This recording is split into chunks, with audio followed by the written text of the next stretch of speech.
Di sebuah desa terpencil yang terletak di perbatasan Kalimantan dan Sarawak, hidup seorang gadis muda bernama Lestari. Usianya baru 25 tahun, tapi wajahnya mencerminkan kelelahan seorang wanita yang menanggung terlalu banyak beban dalam waktu yang terlalu lama. Ia bekerja sebagai pembantu rumah tangga di kediaman seorang keluarga kaya raya bernama Burika dan suaminya, Pak Bowo. Dari luar, rumah itu tampak seperti istana, besar, megah, dan mewah. Tapi bagi Lestari, rumah itu adalah penjara tanpa jeruji, tempat di mana tubuhnya disiksa, jiwanya diremukan, dan harapannya nyaris punah. Ia bangun setiap hari pukul 4 pagi, belum sempat mencicipi sarapan, sudah disuruh mengepel lantai, mencuci pakaian, memasak, hingga membersihkan kandang anjing di belakang rumah. Sedikit saja kesalahan, tamparan dari Burika mendarat di pipinya. Pernah sekali ia lupa menyetrika seragam sekolah anak majikannya, dan malam itu juga, ia dijambak dan dikunci di gudang tanpa makan. Namun, meski tubuhnya penuh luka, ia tetap bertahan. Bukan karena takut, tapi karena orang tuanya punya hutang 60 juta rupiah kepada Pak Bowo, yang digunakan untuk biaya operasi adik bungsunya.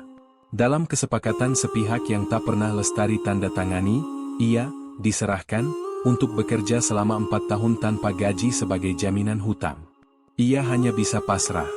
Suatu pagi, saat ia disuruh membuang sampah ke pinggir semak yang mengarah ke pagar pembatas antara Indonesia dan Malaysia, ia bertemu seseorang, Sarjan Hafiz, tentara Malaysia yang berjaga di pos perbatasan. Hafiz melihat Lestari dari kejauhan. Bajunya compang-camping, wajahnya pucat, dan lengannya tampak ada bekas lebam yang belum sembuh. Ia tak bisa menahan diri untuk menyapa. "Awak oke, Cik?" tanya Hafiz dengan logat Malaysia yang lembut. Lestari terkejut. Ia menunduk, menjawab pelan, "Saya harus kembali, majikan saya akan marah." Ia buru-buru berjalan pergi, meninggalkan Hafiz yang masih terpaku memandangi langkahnya. Tapi sejak hari itu, wajah perempuan itu tertanam di hatinya. Beberapa hari berlalu. Hafiz tak lagi melihat Lestari. Namun bayangan mata sayunya terus menghantuinya. Ia penasaran. Siapa dia? Kenapa terlihat sangat menderita? Kenapa seolah ingin berteriak, tapi memilih diam? Akhirnya, Hafiz mengambil selembar kertas kecil dan menulis sesuatu. Ia masukkan ke dalam botol plastik kosong, lalu menaruhnya di dekat semak-semak tempat Lestari biasa lewat. Di kertas itu tertulis, "Kalau kamu butuh bantuan, aku mendengar. Aku tidak bisa menyelamatkanmu, tapi aku bisa menjadi tempat kamu bercerita." Esok paginya, Hafiz kembali ke tempat itu. Botolnya hilang. Lusa, ia menemukan botol itu kembali, kali ini dengan secarik kertas baru di dalamnya. Tangan Hafiz gemetar saat membacanya. "Aku seperti burung yang dikurung. Ingin terbang tapi rantainya hutang. Tapi terima kasih, aku sudah lama lupa bagaimana rasanya dihargai." Hafiz menggenggam surat itu erat. Ia tidak tahu harus senang atau sedih. Tapi yang pasti, ia tahu hatinya sudah tertambak. Hari-hari berikutnya, surat demi surat mereka tukarkan. Hafiz tahu bahwa Lestari bukan hanya pekerja rumah tangga biasa, ia gadis cerdas yang terjebak keadaan. Lestari tahu bahwa Hafiz bukan sekadar tentara penjaga perbatasan, ia lelaki dengan hati yang hangat dan jiwa yang tulus. Namun hubungan mereka hanyalah suara di atas kertas, rahasia yang tak boleh diketahui siapapun. Di balik pagar, cinta mulai tumbuh. Tapi pagar itu bukan hanya besi pembatas negara. Ia adalah simbol dari segala yang memisahkan mereka, status, hukum, kekuasaan, dan luka. Dan keduanya tahu, cinta ini tak bisa hanya sekadar surat. Cepat atau lambat, mereka harus membuat pilihan, melangkah lebih dekat, atau kehilangan satu sama lain untuk selamanya. Hari itu hujan turun deras. Angin menggoyangkan pepohonan, dan langit gelap seolah turut menangis bersama Lestari. Ia baru saja selesai menuliskan surat balasan untuk Hafiz. Tapi sebelum sempat menyembunyikannya, Burika memergoki kertas lusuh itu di balik baju Lestari. "Apa ini? Siapa ini? Kamu main laki-laki di belakang saya, ya?" teriak Burika. Tanpa menunggu jawaban, tamparan keras mendarat di pipi Lestari. Ia terhuyung, namun belum sempat berdiri, rambutnya sudah dijambak. Air panas dari termos disiram ke kakinya. Lestari berteriak, nyaring dan memecah hujan di luar rumah. Tapi tidak ada yang menolong. Malam itu ia dikurung di gudang. Sendirian. Lututnya lemah, tubuhnya menggigil, kakinya melepuh. Tapi tangannya masih memegang sobekan kertas Hafiz, basah dan hampir robek, namun tetap di dadanya. Besok pagi, dengan sisa tenaga, Lestari merangkak keluar ke semak-semak perbatasan. Di sana ia tidak menaruh surat.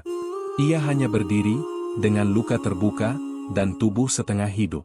Hafiz yang sedang bertugas melihatnya. Seketika ia lari menerobos semak dan pagar kawat berduri kecil. Meski melanggar aturan lintas batas, ia tak peduli. Lestari, serunya panik. Lestari tak kuasa menahan tangis. Ia tersungkur di pelukannya. Hafiz melihat luka di kakinya, bekas pukulan di wajahnya, dan tubuhnya yang lemah. Saat itu juga, Hafiz tahu, ia tak bisa hanya jadi penonton lagi. Di bawah hujan yang belum berhenti, Hafiz menatap Lestari dalam-dalam. "Aku bukan siapa-siapa," katanya lirih, "aku tak punya kuasa besar. Tapi izinkan aku mencintaimu. Izinkan aku jadi rumah yang tak menyakitimu. Aku ingin menikahimu." Lestari menangis makin kencang. Bukan karena luka di tubuhnya, tapi karena luka di hatinya akhirnya dipeluk oleh ketulusan. Cinta tak pernah cukup. Di dunia yang diatur oleh aturan dan uang, cinta hanya satu dari sekian banyak persyaratan. Hafiz tahu itu. Maka setelah peristiwa malam hujan itu, ia kembali ke Malaysia dan mulai bergerak. Ia mendekati ngolintas negara yang menangani kekerasan terhadap pekerja migran. Ia membuat laporan resmi, menyebut nama Lestari dan kondisi kerjanya. Tapi karena Lestari bukan tenaga kerja formal, tidak punya kontrak, tidak tercatat sebagai pekerja legal, hukum seperti tak berpihak. Bahkan, keluarga Bu Rika mengancam balik. Mereka menuduh Hafiz menculik pekerja dan melanggar batas negara. Hafiz bisa saja dihukum jika terlalu jauh melibatkan diri. Tapi Hafiz tak gentar. Ia lalu datang ke kampung Lestari. Dengan seragam lengkap, ia menemui orang tua Lestari dan bersujud di depan mereka. "Pak, Bu, saya ingin menikahi Lestari. Saya tidak mau dia kembali ke tempat itu. Saya akan bayar semua hutang Bapak kepada keluarga itu. Saya akan jaga dia, seumur hidup saya." Orang tua Lestari menangis. Mereka tahu Hafiz tulus, tapi mereka juga tahu hutang mereka tidak kecil, 60 juta rupiah. Hafiz kembali ke Malaysia dan menguras seluruh simpanannya. Ia bahkan menjual motornya dan meminjam dari rekan-rekan tentaranya. Beberapa atasan yang kenal dekat turut membantu secara diam-diam. Dalam waktu 3 minggu, Hafiz berhasil mengumpulkan uangnya. Ia kembali, membawa tumpukan uang tunai dalam amplop coklat tebal. Ia serahkan langsung ke Pak Bowo, disaksikan kepala dusun dan pihak berwajib tempatan. Dengan lunasnya hutang, status Lestari bebas. Tidak lagi terikat oleh janji kelam yang tak pernah ia buat. Tidak lagi jadi burung di sangkar emas penuh darah. Namun, ketika Bu Rika melihat Hafiz datang menjemput Lestari secara resmi, ia mengamuk. "Kamu pikir gampang? Dia sudah saya besarkan, saya beri makan, dan sekarang dia pergi dengan tentara asing." Tapi Hafiz berdiri tegak dan berkata, "Dia bukan milik siapa-siapa. Dia manusia, bukan barang. Dan mulai hari ini, dia jadi istri saya." Lestari menunduk, air matanya menetes, bukan karena takut, tapi karena untuk pertama kalinya dalam hidup, ada seseorang yang membelanya, sampai titik akhir. Setelah segala penderitaan dan rintangan yang mereka hadapi, penganiayaan, jeratan hutang, dan ketakutan akan perpisahan, akhirnya Lestari dan Hafiz sampai pada satu titik terang dalam hidup mereka, pernikahan. Hari itu, matahari bersinar hangat. Di sebuah masjid kecil di kampung Hafiz, Malaysia, para tamu berkumpul dengan wajah penuh haru dan bahagia. Tak ada pesta megah. Tak ada dekorasi mahal. Tapi suasana sakral dan penuh cinta melingkupi udara. Lestari mengenakan baju kurung putih sederhana dan hijab lembut. Wajahnya bersih dan bercahaya, meski jejak luka masih samar terlihat di kulitnya. Tapi luka hati itu, perlahan telah disembuhkan oleh ketulusan Hafiz. Hafiz mengenakan baju Melayu berwarna krim. Ia duduk dengan tenang di depan penghulu, sementara Lestari duduk di belakang tirai bersama ibunya Hafiz yang kini telah menganggap Lestari sebagai anak kandung sendiri. Dengan suara mantap dan penuh keyakinan, Hafiz mengucapkan ijab kabul. Aku terima nikahnya Lestari binti Sutarman dengan mas kawin Rp300 tunai. Air mata menetes dari mata Lestari saat para saksi mengucapkan, sah. Hari itu, Lestari tidak hanya menjadi istri Hafiz, tetapi juga menemukan kembali martabat dan harga dirinya sebagai seorang perempuan. Ia kini adalah wanita yang dipersunting secara terhormat, di bawah atap rumah Allah, dengan doa-doa tulus dari orang-orang yang mencintainya. Setelah menikah, Hafiz membawa Lestari tinggal di rumah kecil di Kucing, dekat markas tempatnya bertugas. Di sana, mereka membangun kehidupan dari nol.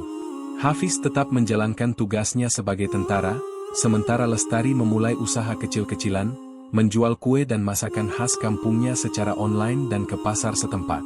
Ia memberi nama usahanya, Dari Hati Lestari, karena semua yang ia buat, benar-benar datang dari hatinya, hati yang dulu penuh luka, tapi kini mulai dipenuhi cinta dan syukur. Orang-orang Malaysia yang mengenalnya mulai menghormatinya bukan karena latar belakangnya, tetapi karena ketekunan dan kelembutan hatinya. Lestari menjadi inspirasi di komunitas sekitarnya, terutama bagi perempuan-perempuan lain yang pernah merasakan hidup di bawah bayang-bayang kekerasan. Beberapa bulan kemudian, Lestari mengandung anak pertama mereka. Hafiz tak mampu menyembunyikan air mata ketika mendengar detak jantung bayi mereka untuk pertama kali. Anak kita akan tumbuh di negeri yang tidak memukul ibunya, sayang, ucap Hafiz sambil mencium kening istrinya. Mereka menamai anak mereka Aiman Harith, yang berarti, anak yang pemberani dan diberkati. Lestari berdoa agar kelak, Aiman tumbuh menjadi lelaki yang lembut seperti ayahnya, yang tidak menyakiti, tetapi melindungi. Malam itu, setelah menidurkan Aiman, Lestari dan Hafiz duduk di halaman rumah mereka, memandang langit. Bang, ucap Lestari lirih, andai aku dulu menyerah, mungkin aku tidak akan pernah tahu bagaimana rasanya dicintai dengan cara yang benar. Hafiz menggenggam tangan istrinya, dan andai aku tak melanggar aturan waktu itu, mungkin aku tak akan pernah menemukan istri sekuat dan seteguh kamu. Mereka tersenyum.